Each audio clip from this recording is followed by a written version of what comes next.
আসসালামু আলাইকুম। আজকে যে খাবারে দেখাচ্ছে এটা হচ্ছে করলা। করলাকে আমি কেমন গোল গোল করে কেটে নিয়ে মরিচ দিয়েছি, হলুদ দিয়েছি, আর জিরা দিয়েছি, একটু লবণ দিয়েছি পরিমাণ মতো আর কি, যতটুকু লবণ লাগে। এরপর এটাকে ভালোভাবে মেখে নিচ্ছি। আজকে আপনাদের আমি করলা ভাজি করে দেখাবো বেসন দিয়ে, যেটা খেলে বাচ্চারা বুঝতে পারবে না যে তারা এটা করলা খাচ্ছে।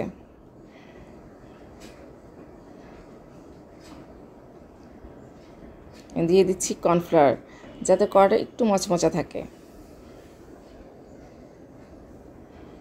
এইভাবে দেখুন, এইভাবে গোল করে কেটে যে বেসন দিচ্ছি, বেসনের ভিতরে আমি দিয়েছি হলুদ, মরিচ আর ধনিয়ার গুঁড়া, একটু লবণ। এখন এই করলাগুলো আমি ভেজে নিচ্ছি।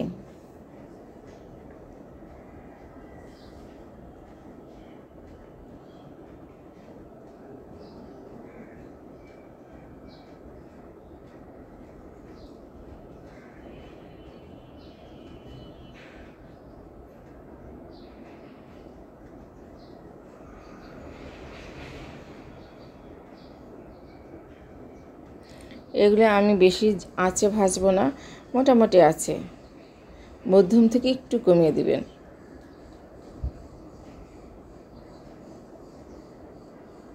একদিক হয়ে গেছে আমার।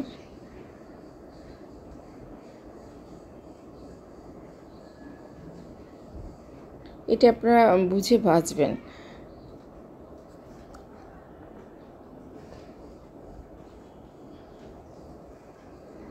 সাধারণত আমরা ভাজাভাজি করার জন্য যেরকম ভাজি সেরকম আর কি, তবে এখানে শুধুমাত্র পার্থক্য হচ্ছে অনেক আঁচটা অত বেশি দেওয়া যাবে না আর কি।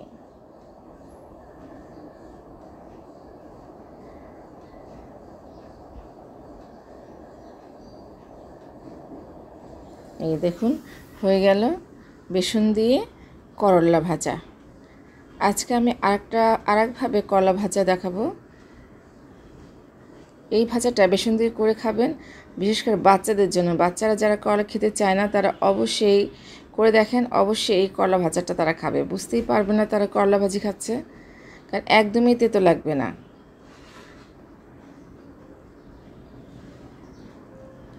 এরপর আমি আরেকভাবে দেখাচ্ছি, যে ম্যারিনেট করেছিলাম যে করলা বেসন ছাড়া আর কি, সেই করলাগুলো এখন ভেজে নিচ্ছি।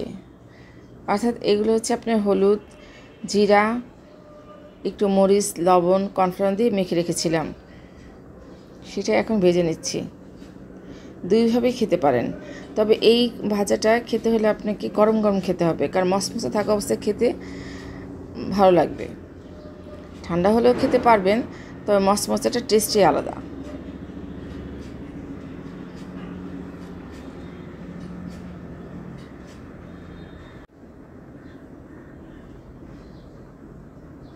ভাজা হয়ে গেল, এখন আমি তুলে নিচ্ছি। আশা করছি সবাই তৈরি করে খাবেন। আবার দেখাবে কোনো এক ভিডিও নিয়ে। সেই পর্যন্ত সবাই ভালো থাকবেন, সুস্থ থাকবেন। আল্লাহ হাফেজ।